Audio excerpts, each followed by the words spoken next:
And it's time for another basic beer review. And today we've got this one. We've got the Aecht. Well, I tell you, before I tell you what it is, I'm just got to tell you that I've got to open this one a bit, well, soon, because I knocked it all over the floor, and it's kind of like a little bit's come out the top. So I don't know how fizzy it is when I'm going to open it, but I was wondering whether to review this one, and after I dropped it all over the floor, I thought I might as well open this now, because it might go flat if it's been fizzing all through the cap.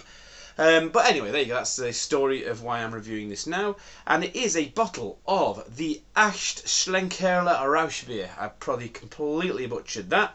There it is, the Aecht Schlenkerla Rauchbier. And it is, people know this one. I mean, if you know your beers, you know this one. This is the Melson. And it's the historic smoked beer brewery. So it's a brewery that are known for doing. Schlenkerla is the brewery. It sounds like, and that is a brewery that specialises in smoked beer. Now I love smoked things. I love smoky whiskies, peaty whiskies, and I just like smoky fires and stuff like that. So a smoked beer sounds right up my street. I've had this one before, but not for a while. Let's have a see. It says the Schlenkerla is situated in the UNESCO World Heritage City Bamberg in Bavaria, Germany. So a nice Bavarian beer. First mentioned as the House of the Blue Lion in the year 1405. So yeah, 1405. It's been the source of the classic smoked beer, Aecht Schlenkerla Rauchbier, which is this, I think, for centuries. Following the most ancient brewing and malting traditions, selected barley is malted at the brewery and killed in a fire of beechwood logs. I'm not going to read the whole lot, actually. You don't want to hear me reading from a label. If you do, you want to see me drinking the beer, I imagine, and telling you what I think of it. So let's have a see. Is there anything else it says? It's one of the last traditionally made smoked beers, and it's a passenger in the arc of taste by slow food. Whatever that means. Okay, brilliant stuff. It's brewed and bottled by Briggery Hellebrau. I'm just waffling because I don't really want this to go everywhere, and as I knocked it off, and as you can see, it's it's quite a bit of fizz going up the top there. I don't really want it to go everywhere, but we'll get the glass at the ready just in case it decides to do something silly. But we don't know what's going to happen here, to be honest. But yeah, the Aecht Schlenkerla Rauchbier, a nice Bavarian smoked beer. Let's have a see. Ooh, there we go. Let's get it in glass. Oh, it's not too bad actually. I think I waffled for long enough. Now, not the ideal glass to serve this in, to be honest. It's better served in like one of those glasses with the handle, like a tankard, like a glass tankard. But it's easier to swirl it around in this, I think, to give it a good nose and a good taste. I'm going to use my Rivington glass. But as I say, this is usually better in a tankard style glass. So let's have a see. It's I'd say jet black, but it's not. It's kind of like a black, kind of ruby kind of colour. You hold it up to the light, you're getting red coming in there. So it's almost like the colour of a very, very strong Vimto or Ribena or something like that. Incredibly strong, in fact. But there is a lot of red coming through that if you hold it up to the light. Okay, so it does look, on first inspection, quite dark, quite kind of black in colour. But it's a very, very, very deep red colour, which is interesting. Right, I'm not going to put any more in because I need to get the nose on it. And by that we need to swill it. So smelling it, smells like a wood fire, basically. It smells like an indoor wood fire kind of thing. And it's not quite like a campfire, it's almost more like when in the morning you're in a cottage that has a wood fire, you've had the fire on overnight. When you're walking in the morning you can just smell the fireplace. That's the smell. A little bit of kind of hot dogs, Frankfurter kind of smell there as well. That's the kind of smoky smell you're getting. So you're not getting ashy kind of campfire kind of smoky smell. You're getting kind of hot dogs, kind of indoor wood fireplace.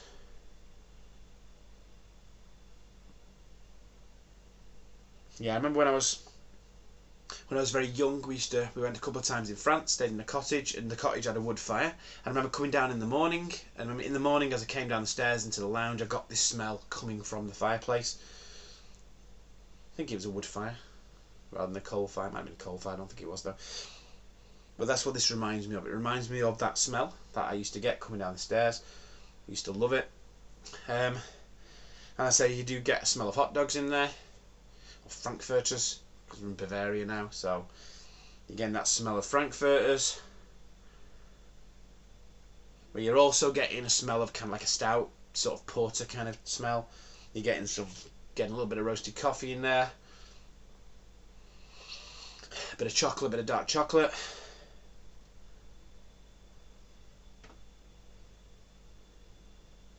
Slight raisins, possibly, in the smell. Thing is, though, the smells that are there they're quite overpowered. This is not a beer where the smoke kind of complements the flavours in the beer. This is very much a beer, and I think it's intended to be a beer where smoke is very much the primary taste. You know, obviously it's a smoked beer brewery. They are I think it sounds like they're the oldest smoked beer brewery, certainly the most established and the biggest smoked beer brewery. And they're very proud of the fact that this is a beer. This is a smoked beer. Smoke is the main thing you're going to get from this beer. I know they do other ones as well. This is the standard one, the dark one. I know they do a light one. I'm not sure if they do a Weizen as well. In fact, a smoked Weizen. But again, the smoke is the hero. The smoke is the central character of this one. So, and that's what I'm getting in the smell. So, here we go. I'm going to go for the taste now. We're going to see whether I can taste other things other than the smoke. But we'll see what it's like. So, cheers.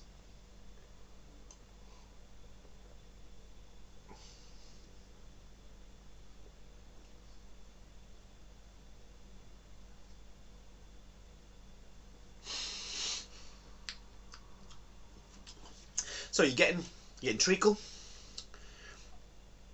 You're getting chocolate. You are getting the smoke. You're getting smoke. I would say 50-50 possibly with the other flavours. So 50% smoke, 50% kind of like stout or porter like flavours. But the smoke hangs around. The smoke's the first thing to hit your palate, and it's the last thing to leave. So for that reason, it's something you remember. You do get a bit of a creaminess coming with the finish as well. I'm getting a creaminess there.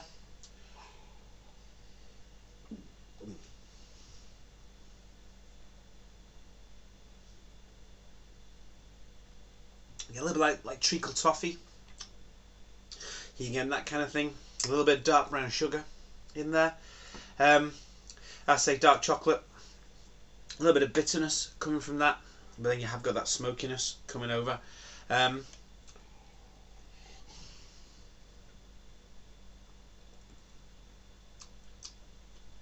little bit of burnt toast in the flavour as well, coming from that smokiness. And the smokiness in the taste is almost like a kind of smokiness you get from almost like burning toast.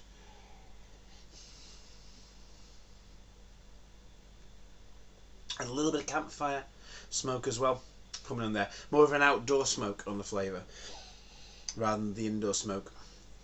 It sounds a bit weird. I don't know what I'm talking about, to be fair. On the nose, but it's just things that it reminds me of. The taste reminds me of a campfire. The nose certainly reminds me of that fireplace when I woke up in the morning in the cottage in France when I was very young. It's amazing how smells can evoke memories, but a lot of the time these smells do, and that's where I get the nosing profiles from.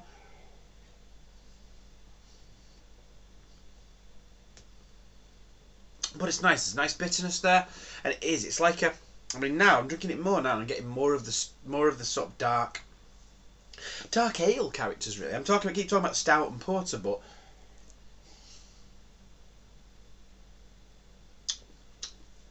there's a little bit of that there. But there's also quite a bit of like dark ale, ruby ale kind of flavours in there as well. A bit of oak in the taste.